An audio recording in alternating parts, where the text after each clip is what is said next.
What's up, guys? This is my review for AEW All Out. And man, what a show. What a show. We had good matches, a really good match, 2 debuts, CM Punk's in-ring return. What a night. If you didn't see it, you need to go ahead and watch it. What a night. I don't know what to say.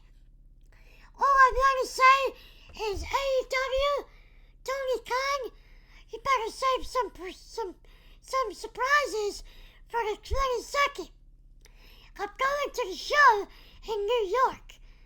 Brian, or Danielson, was supposed to be at that show, and you guys pushed him up. Now, there better be a good surprise at that show. I'm telling you right now.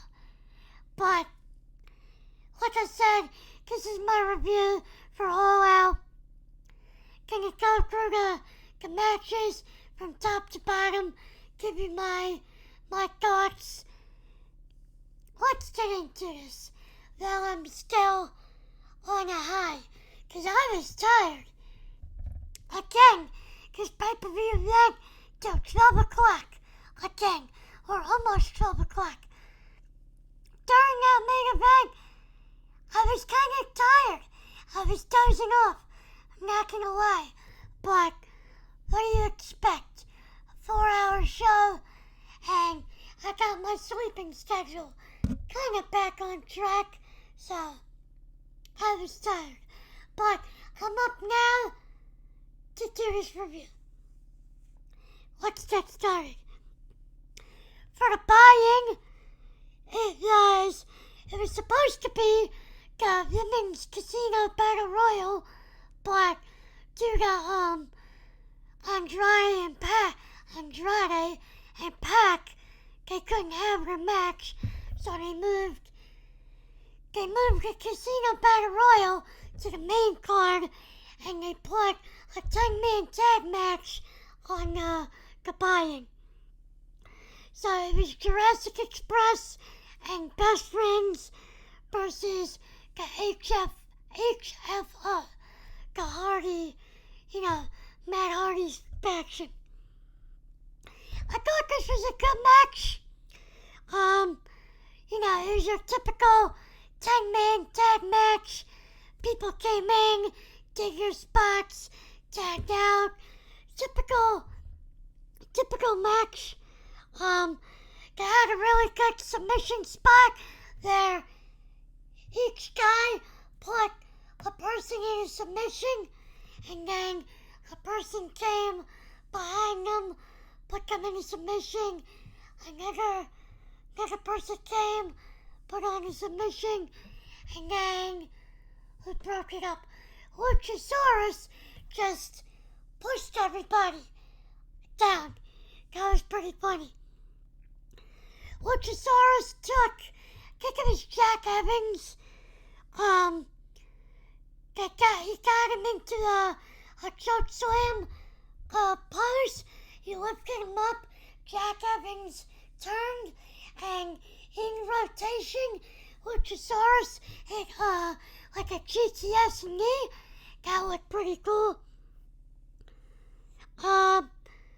They did a spot there. Jungle Boy got on Luchasaurus's back, and I think it was it Jack Evans on I forgot, someone's back. They were punching back and forth, and then who got on the top rope? Was it Matt Hardy or Private Party? I forget, but somebody gave a doomsday device to Jungle Boy when he was on Luchasaurus' back. That was a good spot, the shoulder doomsday device. The match ended with Marco Stunt going on Luchasaurus' back and doing a dive to, who was it? Was it the Blade on the outside? And Jungle Boy put, I believe it is, Jack Evans in the snare trap. The attitude adjustment for the win.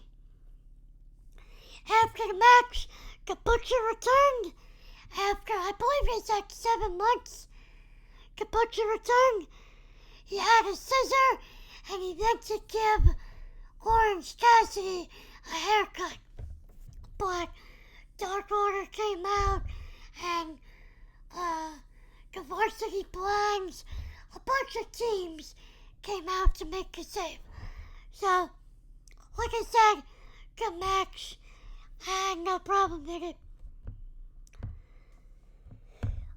Dan Lambert, they showed him in the VIP box, and he cut a promo saying that though he was with 3 UFC guys, and that's their face, the Scorpio Sky and Ethan Page, and he basically said, I'm here for a fight, they're here for a fight, and they're ready. So whenever I say we're gonna unleash on the roster. That's basically it. I'm not really a fan of this.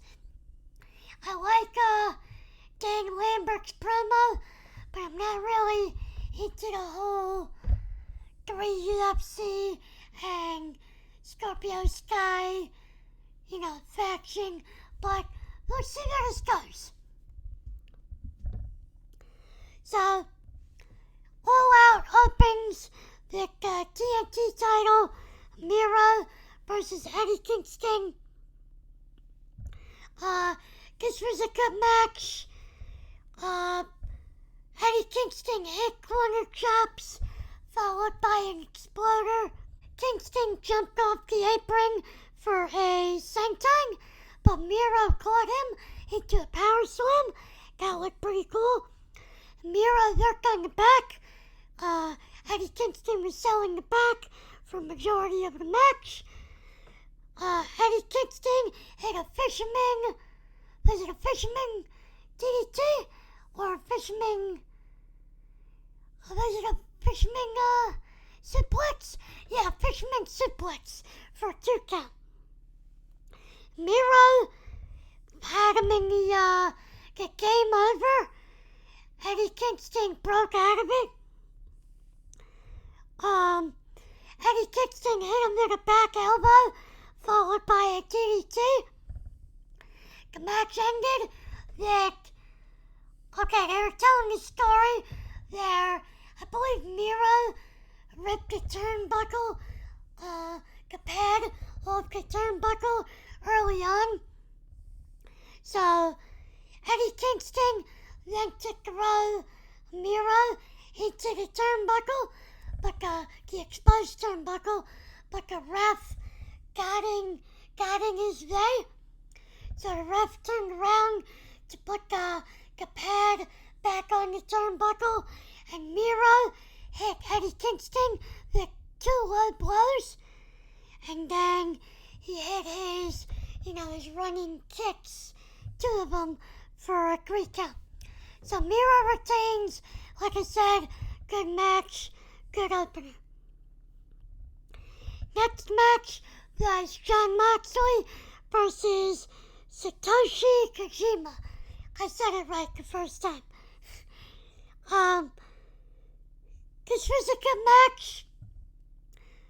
Kojima put his hand out to shake it. Moxley flipped him off. They traded heavy shots to start. They went outside. Moxley hit a dive. Kojima did his chops in the corner, followed by an elbow. Kojima hit a brainbuster, which looked nice. Kojima hit a Koji cutter for the 2 count. And the match ended with Kojima going for the lariat, but Moxley hit 2 paradigm shifts for the 3. After the match, Suzuki came out. Kenzo Suzuki. Minoru Suzuki came out, big pop, and him and Moxley were going at it for a little while. He hit Moxley with an elbow, followed by the Gotch pile driver. And then they said later on that it's going to be Moxley versus Suzuki on Dynamite this week. And I can't wait. I put this out on Twitter.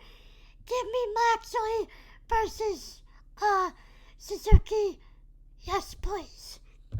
So, I can't wait. I cannot wait. I need coffee. Alright.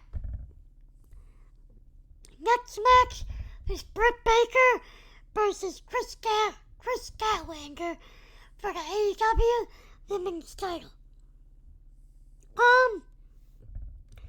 Here's the thing.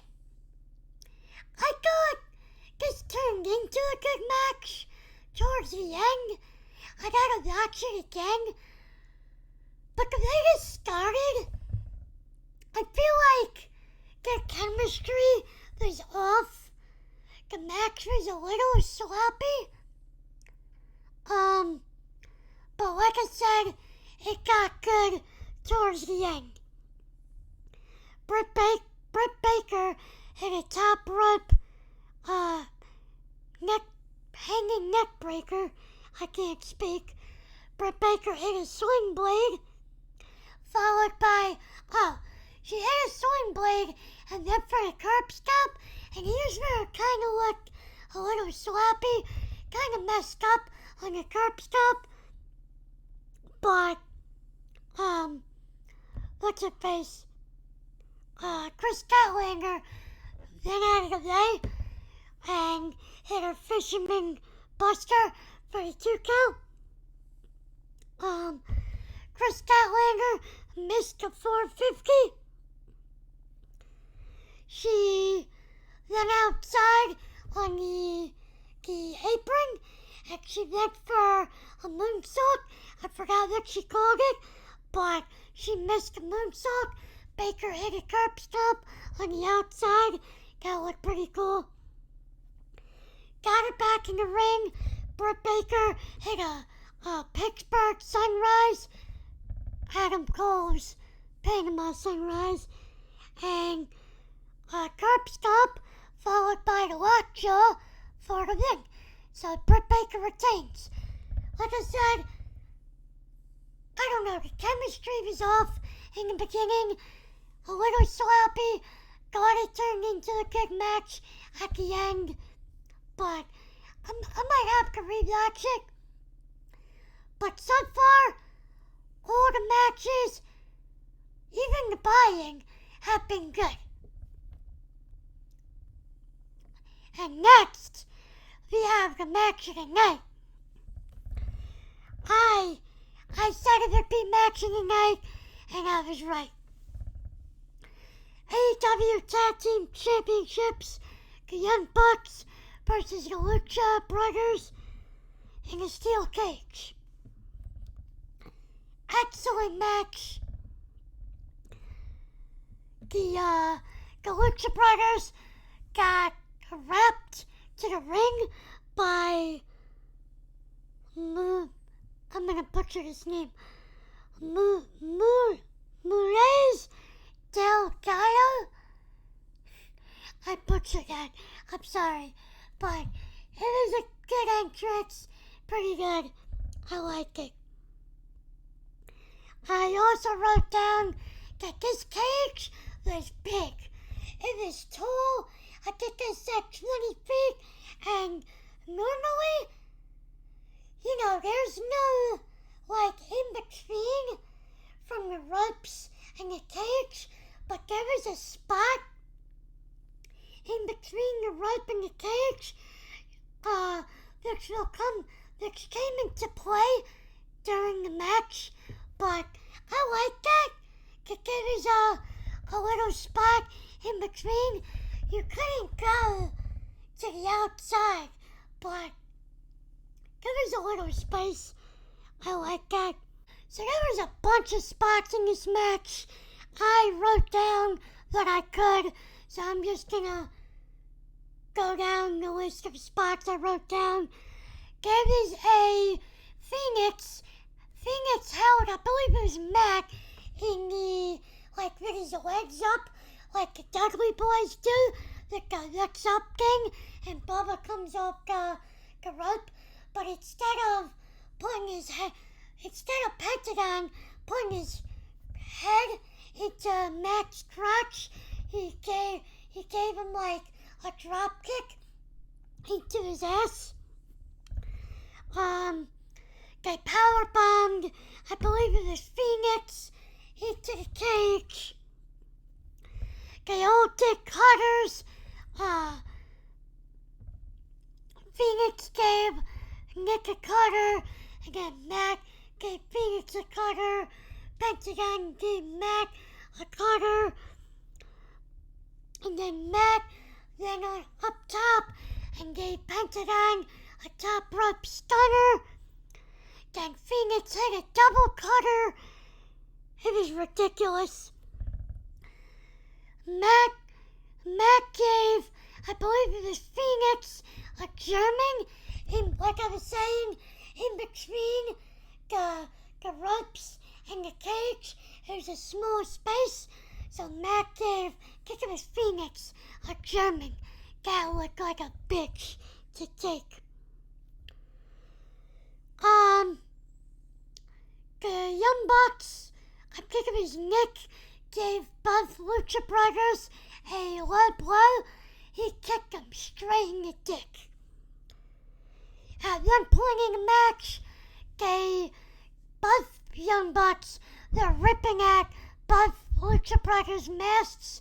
They ripped off a bit of their mask, both of them.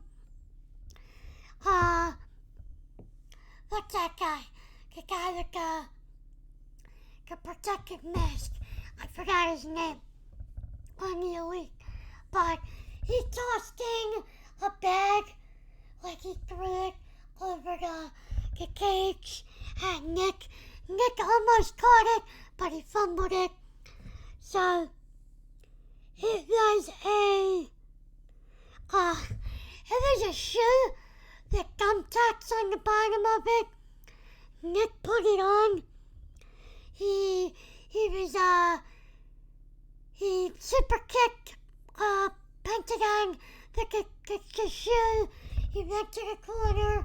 Matt threw Pentagon into his boot.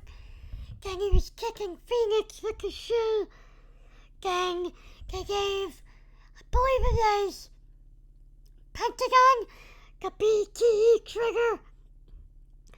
Oh, no, they went to give, they gave Pentagon a BTE trigger. They went to give Phoenix double super kicks, but Pentagon blocked it, then in front of his brother. So they gave Pentagon the super kicks. And then Phoenix just went off after that. He was doing a bunch of moves. He gave Nick a muscle driver off the top rope. That looked pretty cool. They gave the Bucks a double, what do you call the move? A double, package power driver. There you go. They both, the Lucha Brothers gave them package power drivers to both Bucks. Pentagon hit a top rope destroyer. Then they did a spot where they were in a circle and kind of like the cutters, they were giving each other super kicks in the corner, not in the corner, super kicks in a circle. So Nick would hit a super kick, then Pentagon would hit one, Matt would hit one, Phoenix would hit one, Nick would hit one, Pentagon. It was just going around. It was crazy. the Lucha Brothers hit their finisher, the package power driver stomp for a 2. Phoenix went up to the top of the cage and hit a 20-foot crossbody. And then they hit their finish for the 3. And your new tag team titles, champions, the Lucha Brothers. Great match, excellent match. I missed a bunch of spots. I think I got a few wrong, but it was just fast-paced. Great match. I'm gonna watch this again. After the match, they celebrated, and I wrote this down. Pentagon told his family to come in the ring, and Pentagon ended up going outside the ring to meet them. But for some reason, like, he started hugging his daughter, and then I think it was his wife, and for some reason, the referees just, like, broke it up and told him to start going to the back. I don't know why they did that.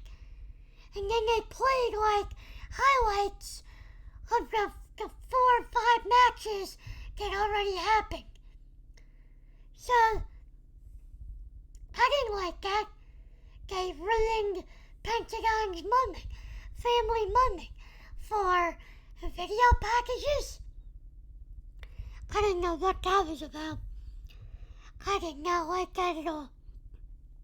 But, excellent match so far. This pay-per-view has been really good. Take a drink.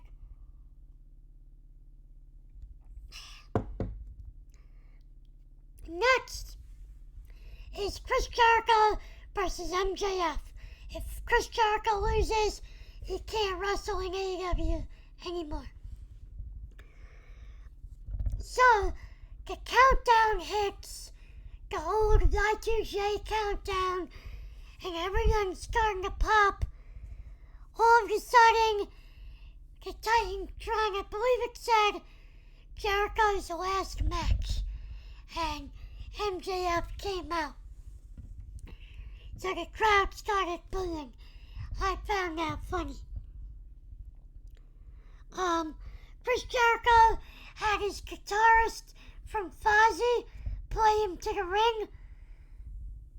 It was cool, but the crowd was off. They didn't know. They were off, like the singing, because there was no music. It was just the guitar playing the instrumental for his game, Judas. The crowd was off. So, the match started. They brawled into the crowd like usual Chris Jericho matches. Chris Jericho hit MJF with like a stand, I think it was. MJF worked on Chris Jericho's shoulder, the bad elbow. MJF hit the heat seeker in between the ropes. That face buster, you guys. MJF hit a outside moonsault, which was kind of odd for him.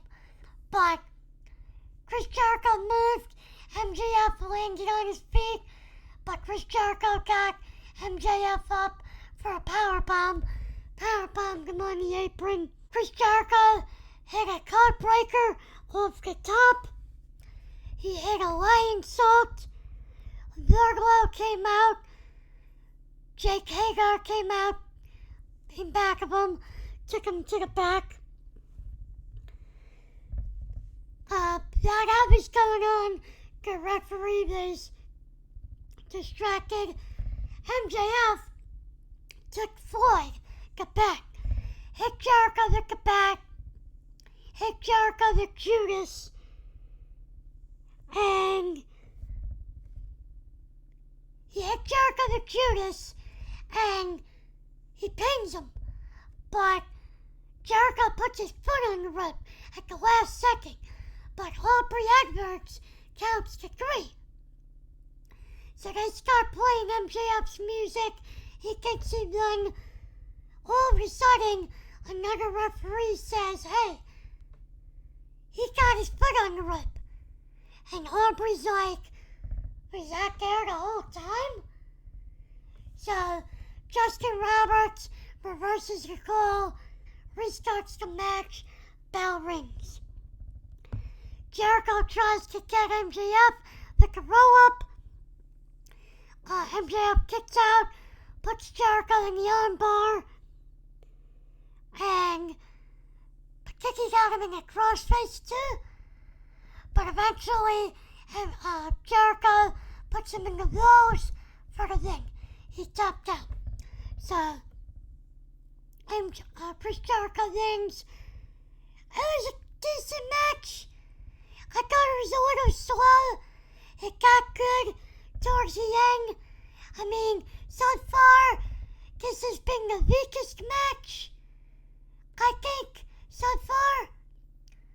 No, you know what? Britt Baker was the weakest match. So, and then this. Not saying that they were bad, but I don't know. Maybe I'll watch them again, but they weren't bad. They were okay.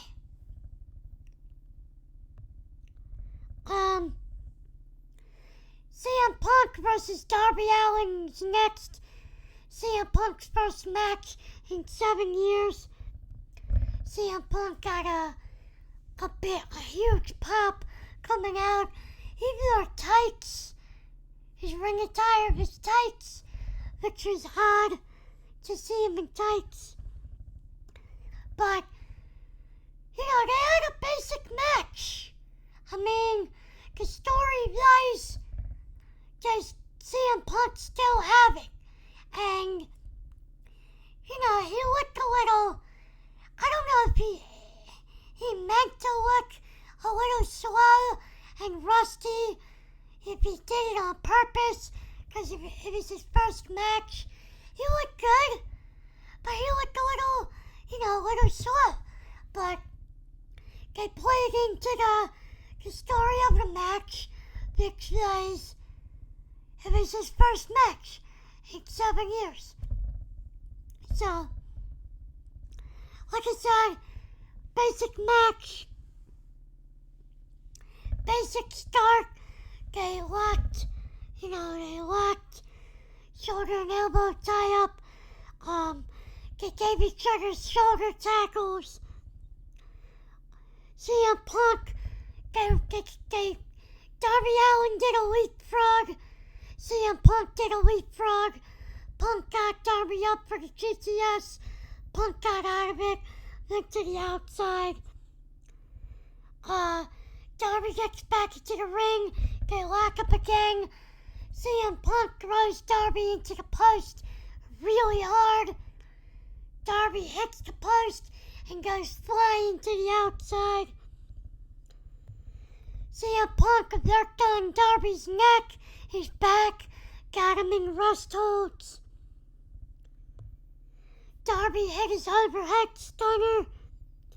Darby hit a code red. Punk hit a GTS, but Darby fell outside the ring. Darby did his missile shot, there he runs full speed outside the ring. Darby hit a swanton from the top rope to the outside.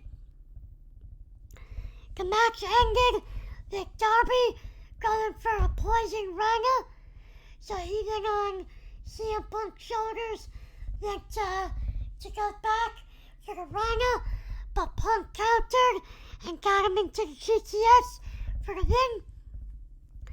Like I said, basic match. The story was Punk's first match, and it was good. It was good. Punk looked good, looked a little slow, but I'm not sure if he was doing that on purpose or not. But Punk looked good. He looked in good shape. He looked good.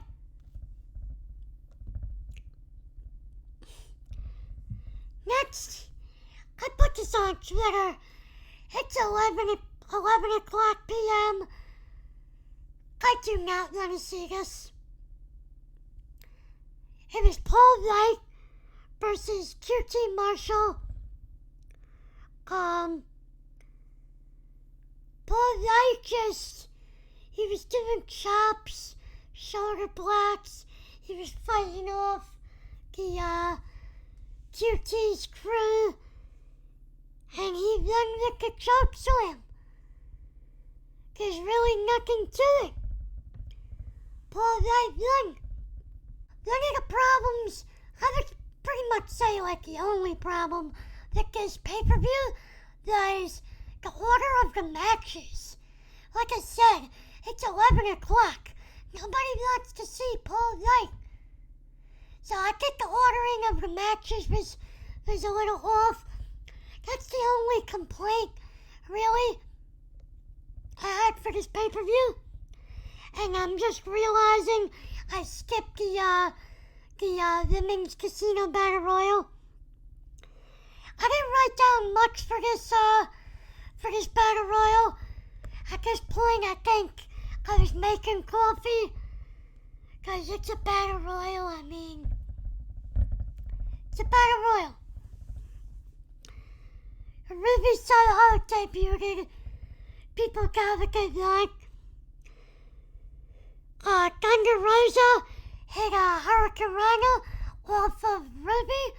Like Ruby was on the floor and Thunder Rosa ran and hit a Hurricanrana on Nyla Rose, I believe it was. So that was a cool spot. Ruby and Thunder Rosa were the last two. Ruby won with the riot kick off. They're both on the outside ropes on the apron. Ruby hit the riot kick. So, not much to it. It was a battle royal. It wasn't bad, but I didn't want to take that many notes. Main event. Kenny Omega versus Christian Cage for the AEW title. This was a really good match. This was like the second match behind the tag team match. I think it was the tag team match, this, and then CM Punk. This was a really good match. It started off hot. Kenny Omega went for what did he go for? Was it not a V-trigger? Was it a dragon suplex? And then Christian went for the kill switch. Then both reverse kick. They went to the outside. They battled to the outside. Christian went up, hit a top rope splash. There was a table introduced. I think it was it Kenny Omega? He put the table over Christian on the floor, and Kenny went up to the apron, ran, and hit a foot stomp through the table.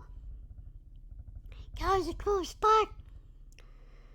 There was a point in the match where Omega went, they were on the outside.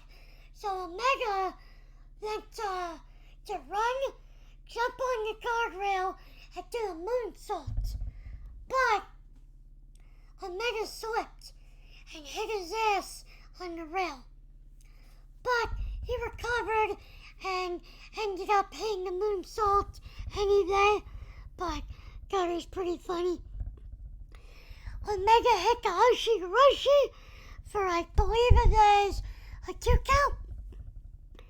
Christian hit the Tornado DDT from the middle rope. Omega hit a bunch of dragon suplexes. Christian hit a spear through the table.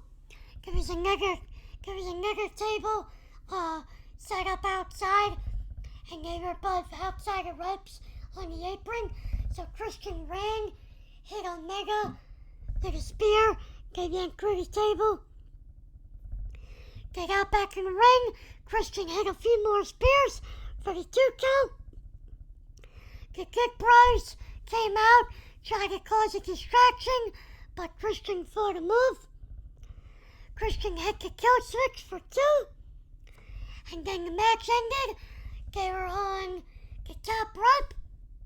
And Omega got Christian up for the Winged Angel on the top rope. Great match. Outstanding. Also outstanding after the match. So Omega gets on the mic.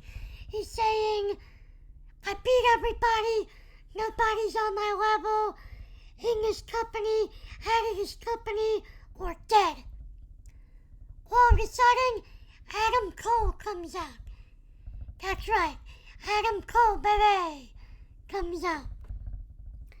And he confronts Omega. He's teasing like he's gonna do something. Before Adam Cole came out, the Elite was attacking Christian after the match. So Jurassic Express ran down to the ring to save Christian. But they were too much. And then Omega cut the promo. Adam Cole comes out. He's face to face with Omega in the ring. All of a sudden, he gives a super kick to Jungle Boy. Adam Cole does. He gets on the mic. He says, I don't know what you people are expecting. These guys are my best friends. They're the Elite. Nobody can stop us. So Omega grabs the mic. He does his, he goes to do his good night and his, kiss good night stick. Daniel Bryan comes out.